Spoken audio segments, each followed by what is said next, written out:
So Wikipedia defines a motor, an electric motor, as an electric machine that converts electrical energy into mechanical energy. So the main ones we're going to talk about today are induction and synchronous, and a little bit of reluctance later. Not going to talk about direct current motors. They're on their way out, to be honest. The VFD technology has come along so far that there's really no need to use larger direct current motors anymore. They're very maintenance intensive, they're expensive, they're a pain. I'm glad to be away from them, to be honest. So the most widely used motors are the induction motor, which is pretty much the workhorse of the industry, and the synchronous motor. And the difference is almost in the title. The synchronous motor actually moves at the synchronous speed of the frequency. So the rotor and the stator are at the exact same speed. Induction motor actually works on induction. You can think of it as a transformer. And we'll talk about that in a little bit more detail, but the rotor moves a little bit slower than the stator, so you can actually induce the voltage into the rotor, which we'll talk about next slide. All right, you can see this picture of a motor, and you can see the stator is stationary and the rotor actually moves. So with an induction motor, you're going to have the field on the stator, and you can see the sine wave up in the upper right. And as the voltage is applied, it actually rotates. And this gives you a rotating magnetic field, and it cuts the rotors, the copper of the rotor, causing it to develop a current, causing it to develop its own magnetic field. The interaction of these two fields causes the rotor to move. So a little bit more on induction. It's the process of inducing a magnetic field using current flow. And when you have current through a conductor, you get a magnetic field. So the three things that you require for induction are motion, relative motion, a magnetic field, or a conductor. And you can see on the right, any of you physics geeks might remember the right-hand rule that you used to have to learn. Now I think they made it the left-hand rule, and you just turn your hand upside down. But maybe some of you, when you were a kid, took a battery and ran a wire over a nail and made it move. And I mean, there's a lot of little tricks that you do when you're a kid in physics to learn about motor action. The simplest way to think of it is for motor action to occur, I need a current carrying conductor and a magnetic field. And if you reverse this, you get a generator, but that's a different subject. So as the current flows through the motor stator windings, it's going to create a magnetic field that's going to sweep across the rotor. This is a review of what we just said. That's going to induce current flow in the rotor. That's going to cause the rotor to get its own magnetic field. And then this magnetic field is going to interact with the stator magnetic field, and the rotor is kind of swept along with the stator. Now, to be clear, with an induction motor, the rotor cannot rotate as fast as the winding. There has to be some difference in speed there, so the rotor can keep cutting those lines of flux, cutting that magnetic field, so it can maintain its own magnetic field. So when you use the equation for motors, frequency equals speed times the number of poles over 120, your synchronous speed would be 1800 if it was a synchronous motor. But for an induction motor, it's going to be a little bit less because it has to be. You can think of an induction motor like a transformer. Don't worry, we're not going to spend a whole lot of time on theory here. We'll get into nuts and bolts here real soon. So this kind of shows the a regular current carrying conductor in a magnetic field and how you get your motion from that. A synchronous motor starts as an induction motor, and then once it gets up to speed, you either supply a DC voltage to the rotor, or it may already have permanent magnets installed. So it has its own field independent of the rotor, of the stator, not depending on induction. So it basically is in lockstep with the stator. There is no slip. It works at the same speed as the stator. Now, where you might see this would be a motor generator set, where you have to have, the motor has to be at a constant speed and can't be changing like an induction motor might. So some advantages of electric motors. The initial cost is much lower than a fossil fuel engine would be. They have relatively few moving parts. Actually, they have two. They have a very long lifespan. You know, I've been in the industry a while. I've seen motors a lot older than me, and I'm 54. I mean, they're very tough, very durable. Typically, if it's properly maintained, you'll get up to 30,000 hours. I've seen a lot longer than that. And they require minimal maintenance service, sometimes none. So this is going to be an application that's just going to keep growing and growing. This is your your electric vehicle. And I'm showing here the difference between an electric vehicle and a internal combustion engine.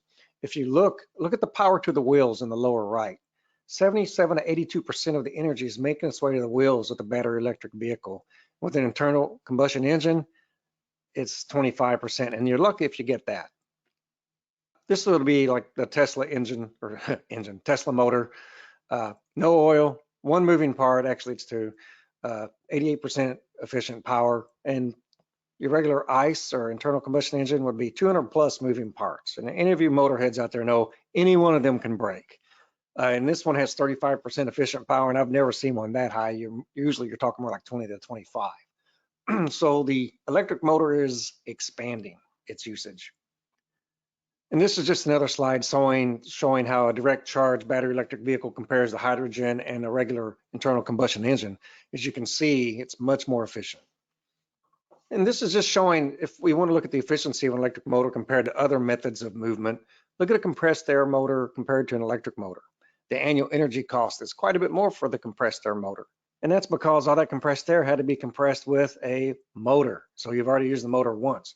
You can see it's 80% less energy to use an electric motor than it is an air motor. So why do we care about motors when it's regarding energy consumption? Well, they're the single biggest consumer of electricity in the world. They account for about 2/3 of industrial power consumption and 45 to 50% of all global power consumption. Lighting is a distant second, consuming about 19%. Or people like to start there because it's easy, but it's not the heavy hitter. This means almost every second power plant is producing electricity for the sole purpose of running motors.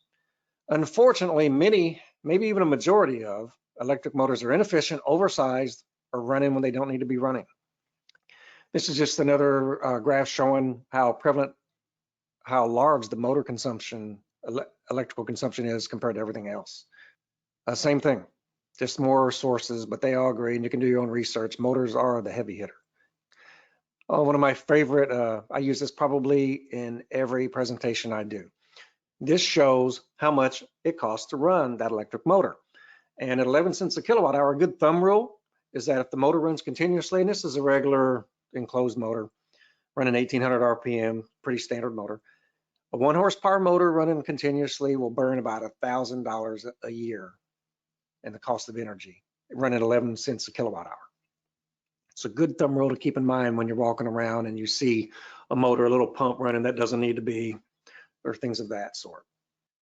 So when we talk about, making a refrigeration cycle more efficient, we want to make the condenser colder, we want to lighten the load on the evaporator. Well, what we're really doing is getting back to the compressor motor. We want it to work less and save energy. It's still a motor.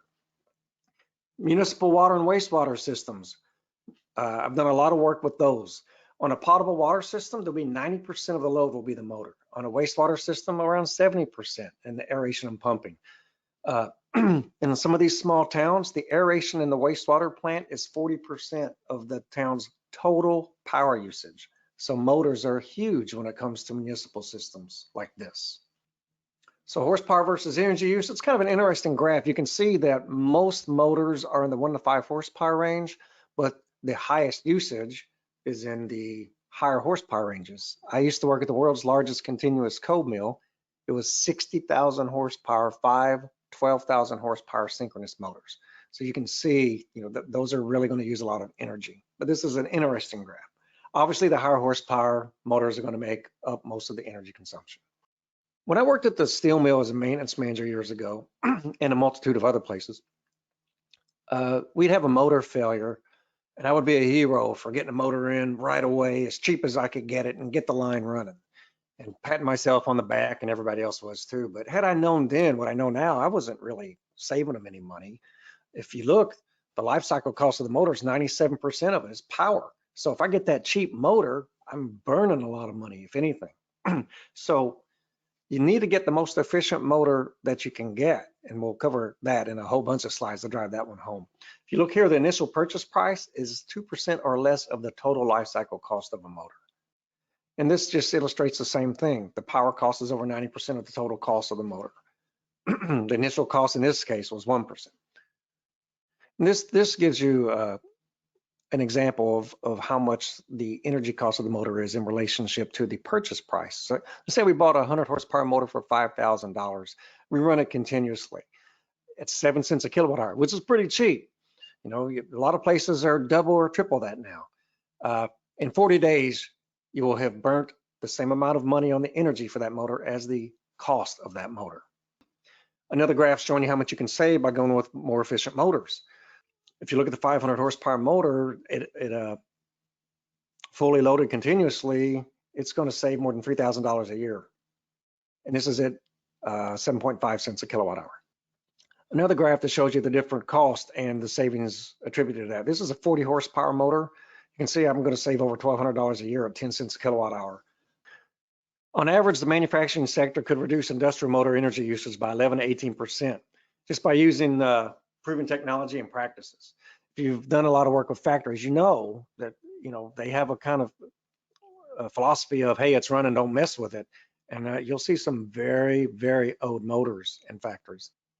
Motors can have a 30 to 40 year service life. That's a long time. The average motor is repaired three or more times during its life. And we're going to talk about, is that a good idea? And as we've been talking about, consumes 4 to 10 times its initial cost in electricity per year. It's equivalent of a car costing over $100,000 per year to run. So just some more motor facts. The installed base of motors in the US is approximately 100 million units. So industrial motors use over 25% of the electricity sold in the whole country. And there's still 2.2 million motors sold a year here, 1.2 to new equipment builders, and 1 million for failed motors. This slide shows you a few different scenarios. Let's look at, when you see EQP3, that's just Toshiba's version of a high efficiency motor. But look at the first one. Let's say that we have a motor failure and we want to replace it with a high efficiency motor. You look at the difference in cost between the standard and the high efficiency motor, it's $925, and you'll get that back in 2.4 years by going with that more efficient motor instead of a standard one. If you look at the scenario number 2 of rewind, cost difference is $265, so the payback is 0.7 years. And the third one is not a standard, but a little bit higher efficiency, but not necessarily premium efficiency, and the payback for that is 1 year. The cost of the motor is insignificant compared to the cost of the electric power required to run it. So using that same graph that we just looked at, if a guy decides to save $265 and rewind the standard motor, over the course of the life of that motor, it's going to cost over $7,000. If he decides to purchase a little bit higher efficiency motor, but not a premium motor, to save $100, it's going to cost him around $2,000 over the next 20 years. Okay, submersible pumps, especially in the municipal world, a lot of good salesmen out there, because I saw these things being thrown in everywhere because they're easy to yank out. You can't hear them. I mean, there is an application if there's a noise ordinance or something, but usually when I saw them being used, they didn't need to be used. The problem is the salesman never talked about the efficiency of a submersible motor. And look at those numbers. They're absolutely horrible. Stay away from these unless you absolutely have to use them. They are highly inefficient and they will cost you a ton of money.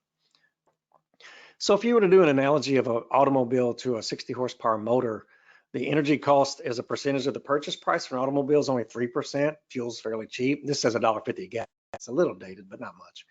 But a 60 horsepower motor, the energy cost as a percentage of the purchase price is 1,186%. So you definitely want to keep in mind how much the energy costs, and you want a high efficiency motor. So this is a real world scenario, and I used to present a lot to wastewater people.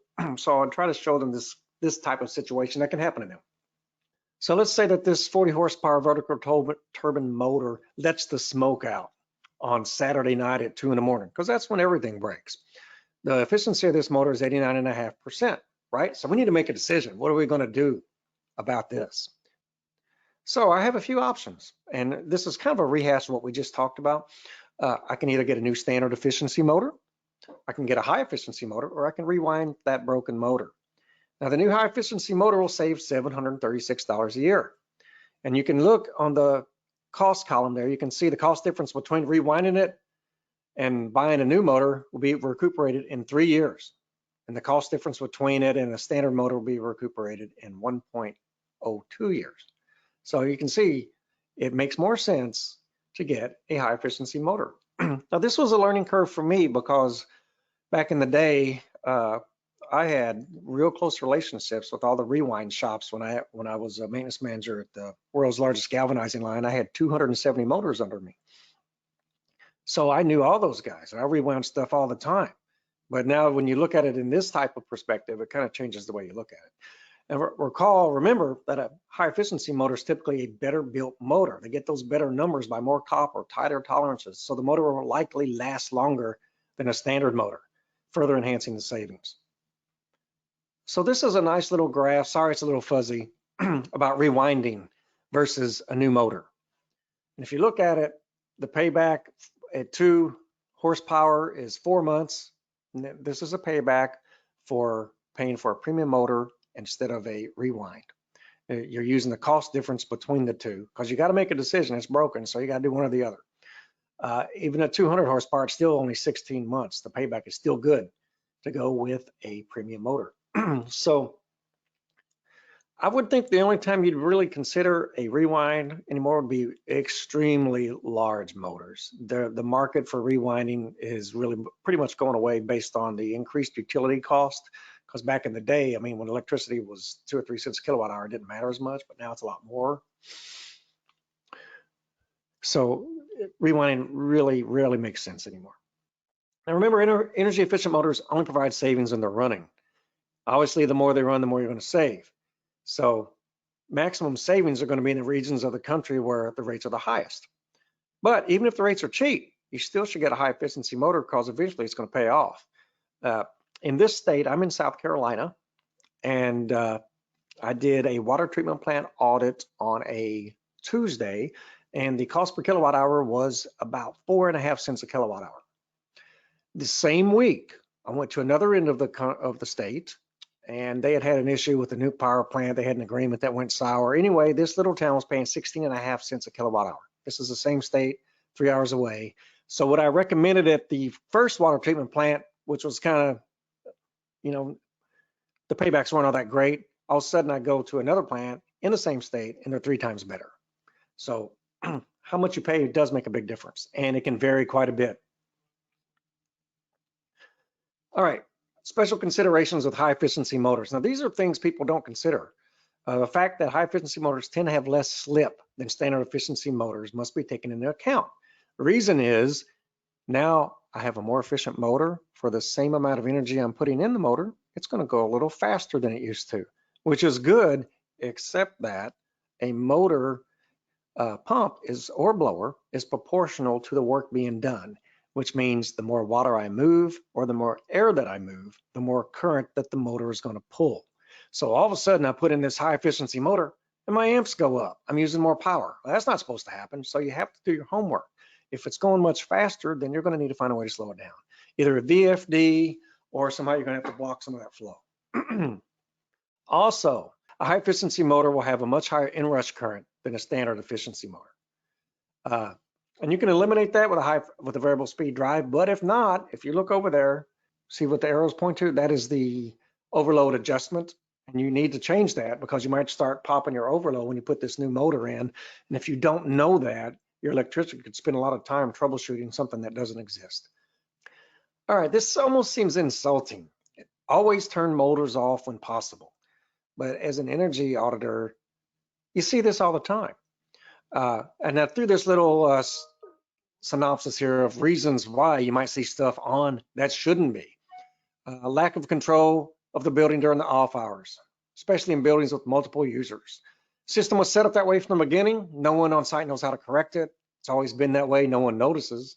We tried that once, but, and my personal favorite being an old maintenance manager is you can't turn that off. It may not turn back on, which is pretty pathetic if you think about it. But this is not limited to smaller facilities. I actually walked through the EasyGo Textron plant and saw 500 horsepower of compressed air systems running at 2 in the morning that didn't need to be. They were just left on. Also, beware of simultaneous loads when there is a demand charge. Motors will really hurt you there. And this was a wastewater treatment lagoon, 300 horsepower vertical turbine motors, and they pumped the clean effluent to what's called a spray field where they grew hay. And the guy said, well, you know what, we'll knock this out quick. So he just cranks all 3 of these things up. Well, he didn't realize he had a demand charge, and that was costing him $2,000 a month for that. And it's a ratchet charge, so it's the gift that keeps giving. He'll get to do that for a whole year, even if he only does it once. So it's important to know if you have a demand charge, and if you do, take action. Do not start load simultaneously if you can get away with it. Another way to reduce load on the motor, you want to reduce the motor load to save energy on the motor. And here's one example, would be synchronous belts. They're going to save you about 5% over a regular V belt. You can see the graph there, the sync belt, you know, it's not going to slip, obviously. It's not going to degrade. So your efficiency is going to stay the same until the belt breaks. So that's look at the motor load if you can.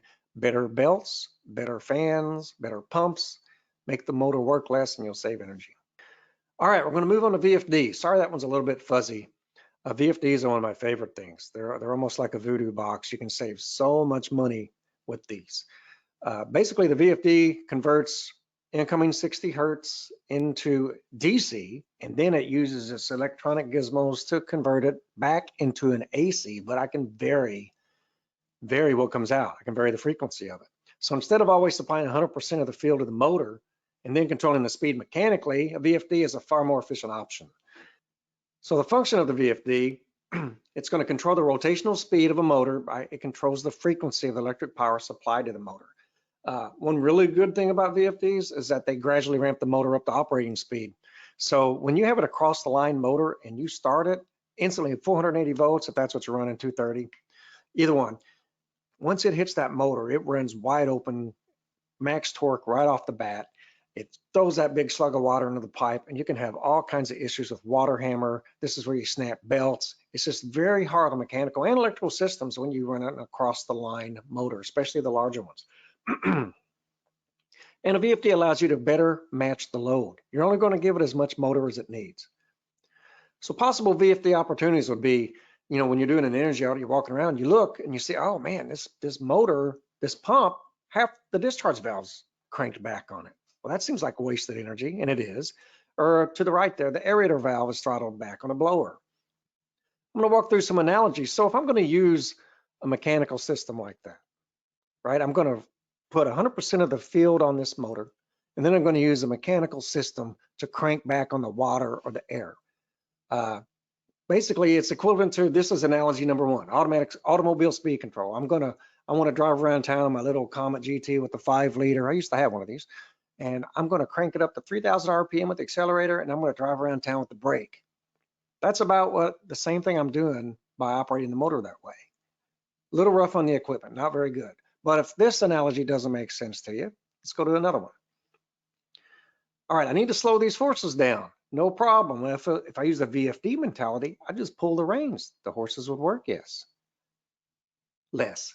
But if I use the damper or throttle valve mentality, I just drop a rock on it.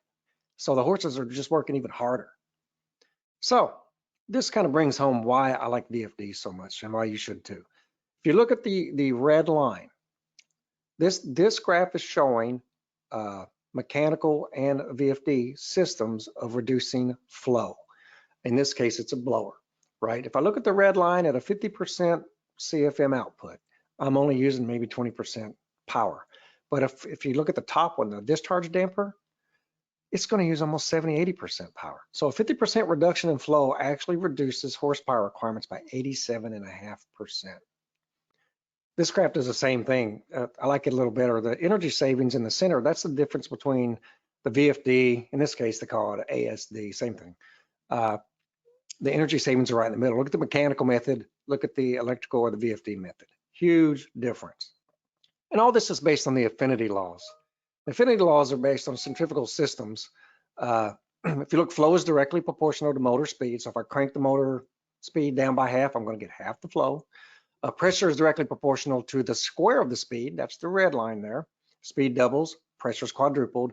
And then the beauty is the power. It's directly proportional to the cube of the speed. So if the speed doubles, power usage goes up by a factor of 8. But we're more concerned about the other way. So if speed is reduced by 50%, power is reduced by 87.5%. Basically, this shows the same thing. A 10 horsepower motor at 80% is actually with a VFD acting like a 5.1 horsepower motor. So here's a little scenario. This is wall water feed, 500 horsepower motors that pump water from a river to a reservoir, which then goes to a water treatment plant. This is a great candidate for VFDs, and actually they're getting this work done. You can see the reservoir there, and then the water treatment plant. A pretty little map. Okay, so if I was to take a VFD, they ran this 500 horsepower motor maybe 4 hours a day, right? So if I put a VFD on it, and the pipe was oversized, so there's no issue with a pipe head and stuff like that. So if I put a VFD on it and I run it slower, longer, I can move the same amount of water, but for 1 million gallons of water, I'm going to save 46% on my energy consumption by running a VFD at a slower rate. I wanted to just bring this up real quick because there is some confusion, and I've seen some vendors actually mess this up. A VFD versus a soft start. And I'm talking about the electronic soft start that you see out there. The soft start basically uses voltage, reduced voltage start, and it's there to stop that water hammer or that across the line start I mentioned earlier. But it's in the circuit and then it leaves the circuit once the motor's up to speed via contactors usually. A VFD can do the exact same thing as a soft start. Actually, it's better the way it does it, but it stays in the circuit. So I have seen vendors sell VFDs for soft starts, and this is for motors that operate at 100%. This is not a good idea because if the motor runs at 100% with a VFD, the VFD has its own energy consumption, which adds to that of the motor, and it adds 3 to 5% energy consumption to the motor. So this is a case where I saw exactly that. This VFD was running at 60 hertz. It's not a good idea to do that. If at all possible, you would try to just lower the speed, I don't know, just 3 to 5%, just a little bit, so you can recoup the savings and not use more energy than you were before. And they do make a VFD now that does go across the line. If it runs at 60 hertz long enough, that is another option. So common opportunities for VFDs. Well, HVAC systems are generally built for the 10 hottest and coolest days of the year. So anything in between that is an opportunity. Pumps, chilled water, hot water, condensed water pumps, these are just examples. Cooling tower fans, air handler blowers, exhaust fans, chillers, boilers, industrial stuff, vacuum pumps, air compressors, industrial processes. And transportation, we already talked about electric vehicles where they all have drives, VFDs. This is just a real quick scenario of how you can use a variable frequency drive to reduce your reheat, dependence on reheat for dehumidification. So on the left, you see the air is going through that really fast. It's putting out 65-degree air, and they're using a reheat coil to heat the air back up and remove some humidity. On the right side, let's slow that airflow way down using the VFD. That's going to allow that coil more time to wring that water out, and it will. It will be amazing how much you will lower the humidity. Now, it is going to lower the supply air temp to 50 degrees, so you need to make sure that you have some good ductwork that's insulated, or you're going to get into trouble with that. Speaking from personal experience here. And because you've slowed the airflow down, you may not need much reheat after that. I know a lot of people are going to say you're going to overcool the space, but you've slowed the airflow down quite a bit, so it may not happen. If it does, you can bump it every now and then. But that's a lot better than just running it wide open all the time. I used this strategy at one plant that had huge reheat coils in high bays, and we literally saved, we reduced their gas bill from $35,000 a month to $500. So you can make some serious effect with this strategy. Commonly overlooked areas where you can use VFDs to save money. Freeze protection. Most plants that I've seen will crank all the pumps up to 100% whenever the cold weather hits. At 35 degrees, boom, they're all on. A VFD is a lot better way to do that. It can start off really slow when it gets down to freezing, and it can gradually speed up as it gets colder and colder. Non-occupied HVAC operation for areas where people are like, you can't turn it off. We have specific temperature and humidity requirements. You can still slow it down, especially for 100% outside air systems like operating rooms, things of that sort. VFDs can save you a ton of money that way. We just talked about eliminating reheat.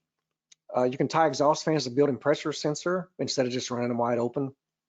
Demand shedding using VFDs. This is a pretty cool one. Basically, you get a signal from the utility and you can just tell the VFDs to slow down 10%. And something I run into often more often than I care to admit, is that you'll see a VFD running 100%. It's because it was never commissioned, the control loop was never installed, and it has nothing telling it to slow down. VFDs are great for right sizing if you have a large capacity system and all of a sudden you don't need all that capacity. In this case, this is a 292-ton chiller, and the condenser water pumps were designed for the 800+ ton chiller that normally ran. So basically, I just put a VFD on the 200 horse or the 100 horsepower condenser pump and throttled with that. This gave me a lot of control of that chiller too. Same story here. I had some oversized air handlers for some high bays that used to be manufacturing, but they were changed to light manufacturing instead of CNC rooms. These were 100% outside air units. I didn't need all that capacity, so I put VFDs on them and slowed them down quite a bit. But I still had the capacity there if I need it. That's the beauty of the VFD. They have many advantages other than just energy savings. One thing you can do with a VFD is you can convert single phase to three phase. Let's say you have a 5 horsepower motor and you want it to be a 3-phase motor. It's a single phase system. And you see this out west sometimes. And they use what's called a converter, and they're awful. Phase converters are terrible. If anybody's experienced with them, they break all the time. So you can just put an oversized, like a 7.5 horsepower VFD on this motor, and it'll convert to 3-phase for you.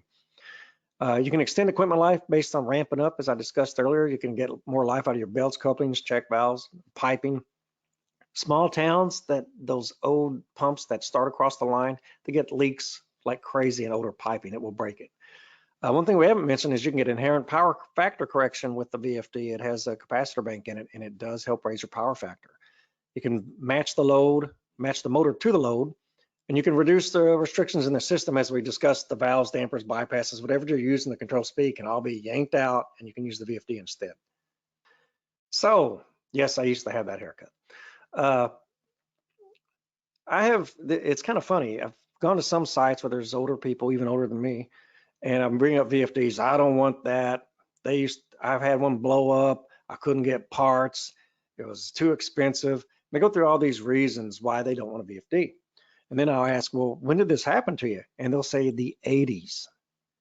Well, the VFDs of today are not the VFDs from the 80s. Trust me, I know. I used to work on them, and they were a nightmare, but they're far better now. They're small, they're modular, they're easy to start up. You can yank them off the wall and replace them in an hour, some of them. They're far better than they used to be. One analogy I like to use with people like that is, if you remember in the 80s, that's when fuel injection came out. And I think it was the 83 or 84 Corvette and the Trans Am had the crossfire fuel injection, which was awful.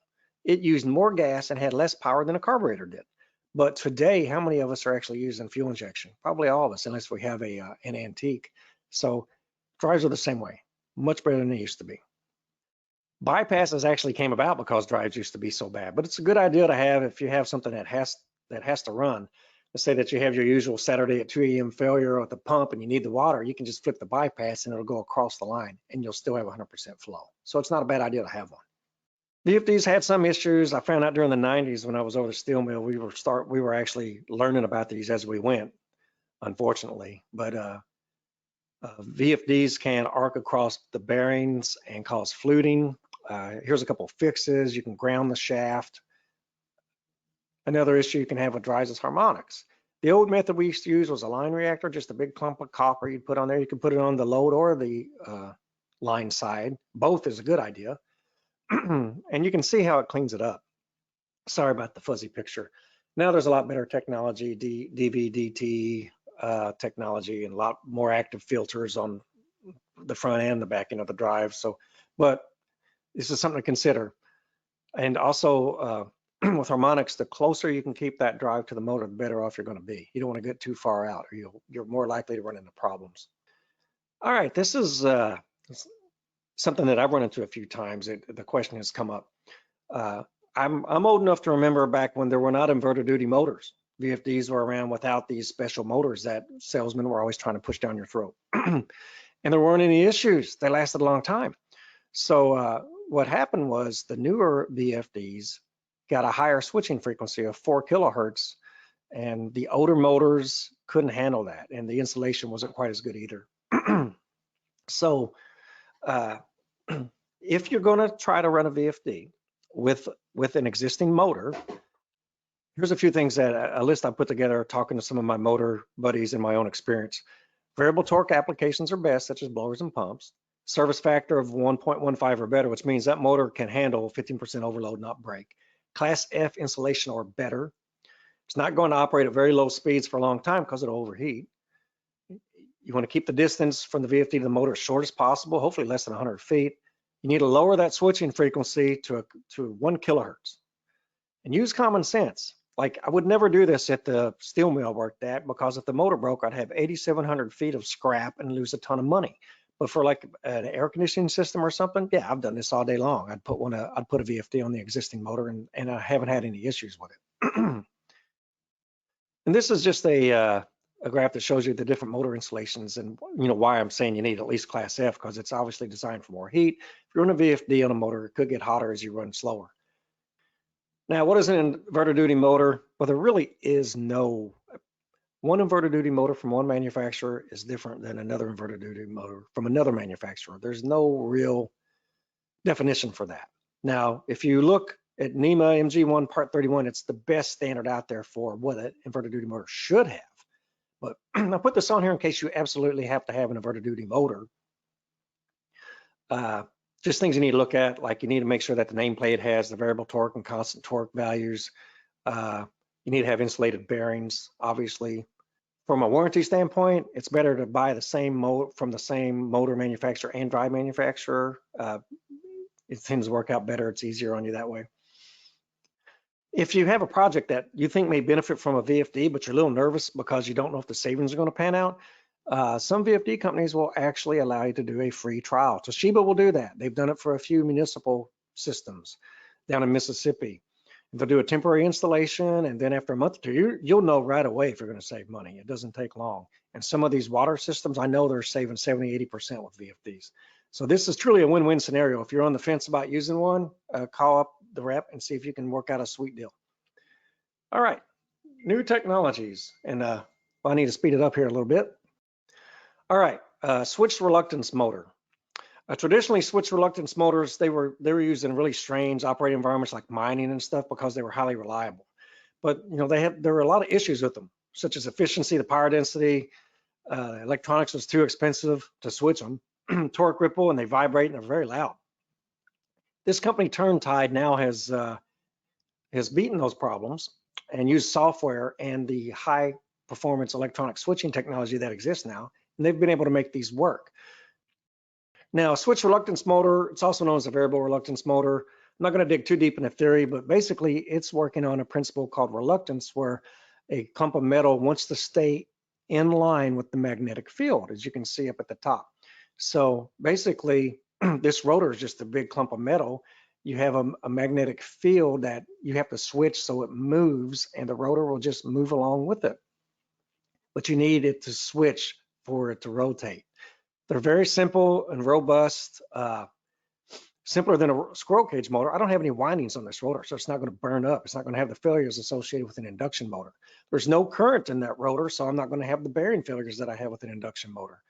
And because of the new software and electronics, they're more efficient than an induction motor. The disadvantages are that they have to have the electronics. You have to have a drive to run this. They can be noisy, but they've made progress in that area. You can see in the graph on the left, they are more efficient than an induction motor. And look at the rotor there, it's just a big clump of metal. What's really weird about them is they have more poles on the rotor than they do on the stator.